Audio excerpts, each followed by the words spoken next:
Hey everybody, Sarah here with the Fat to Fit Twins. Welcome back to the channel and thanks for clicking on this video, and I hope you enjoy it. With that being said, we're going to talk about emotional eaters. If you've watched any episodes of 600 Pound Life, you'll notice very quickly that most of the people on that show have some sort of very deep traumatic wound from childhood, psychological wound, some physical, some were SA'd, some were physically abused and beat up, some were abandoned, some were neglected, name it, it's out there. And it's like, food was their drug of choice. Some people choose alcohol, some people choose weed, some people choose, people like me and you and them on 600 Pound Life have chosen food.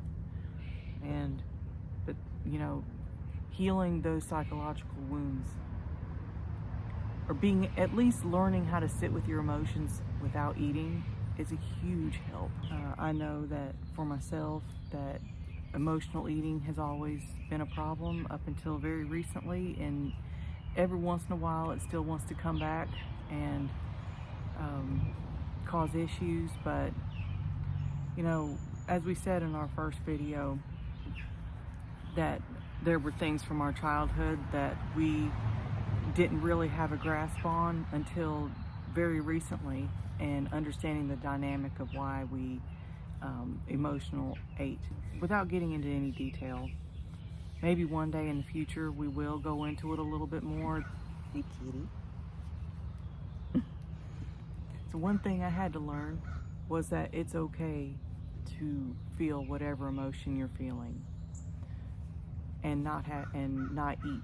The best way I know to put it is to allow yourself to lean into the emotion and just be with it, learn to sit with it, learn to feel it, and give yourself permission to feel it, because unless that happens, you're always going to want to cover it up with, it's basically a dissolvable band-aid on a 10-inch deep wound.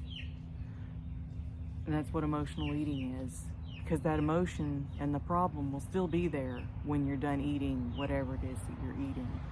But not only that, but then you're also going to have to deal with the guilt and the shame that goes along with it, because you're going to feel bad about eating. And it's hard. Trust me, I get it. I've been dealing with this for pretty much 40 years. Maybe not quite 40, but I believe the dynamic in mine and Steph's childhood formed when we were 4, 5, 6. So, and we're 44, so almost 40 years. Teaching yourself to feel the emotion without getting food involved is going to take practice. Like anything worth doing, it is going to take practice, and it is hard. But the longer you do it, the easier it gets. And I say that you need to learn to practice it. Just sit with your feeling. If you know, like, boredom is one of mine. Okay, boredom is one of my triggers. And if you feel yourself becoming bored and you notice that urge to eat is coming, first of all, acknowledge it, okay? And then tell yourself no. And then find something else to do. One of my things, not in addition to boredom, was I always liked to have a snack when I got home from work, and it wasn't always the best choices. I would overeat, and then because I overate, I couldn't sleep. I made it a habit to every day when I got home from work to grab my journal and start writing about the day, and start writing about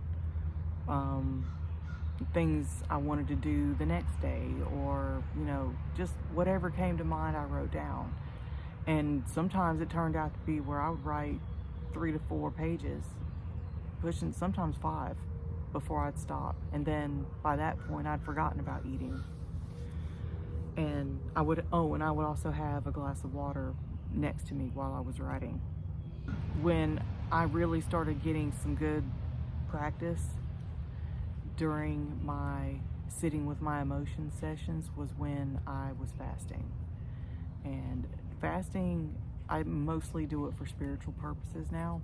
I recommend that if you haven't ever done it, you should try it. Like in my case, I had decided beforehand, whatever emotion crept up in that time that I was fasting, I was just going to deal with it. Like, I was telling myself, no, you're not going to eat. You're going to sit here You're going to go to work, you're going to do whatever it is you do, and you're going to deal with whatever emotions crop up in your heart and your mind without getting food involved. And once you learn to differentiate between, I have this emotion I'm trying to deal with on this side, and I have the urge to eat on this side. Once you learn to deal with your emotions without the food, it gets so much easier. And I highly recommend you try it. And if you can't do a full day, fine. Skip a meal. Start there. And if, skip, tell yourself like a day in advance that you're just not going to eat lunch that day. And whatever crops up in your heart and your mind, you will deal with it. And if you believe in God, pray to Him and ask for His help, because it can be overcome. I wish I could give it to you, but I can't do that work for you. I had to do it for myself. And I highly recommend that you do it for yourself too, because it's life-changing, learning that the so-called negative emotions, that acknowledge that they're there, then allow yourself to feel them. It's okay. Just don't act on them by going to the fridge. Don't act on them in a negative way, like snapping at your spouse or your kids, or flipping somebody off in traffic. It's okay to feel these things. Just don't act on them in a way that will negatively affect you or someone you love or strangers, okay? Try and find something that you enjoy doing to replace the urge to eat when you're feeling some sort of way. Some people choose art, some listen to music, some write music, some write poems. My personal favorite is journaling. Another thing I recommend is going back through your memories. And some people don't have a good memory of their childhood, and I can understand why with some of them, because it's too painful to look at, so you block it out. But it's still trying to come to the surface. And that's why, that's a lot of the reason why some of us emotional eat, is because we're trying to shove it back down when it needs to come out and be expressed and dealt with. And then it can be healed. And then you won't need food so much. So I leave you all with that. And I'm gonna hang this up. Again, thank you for watching this video. We hope to see you again soon. Thanks.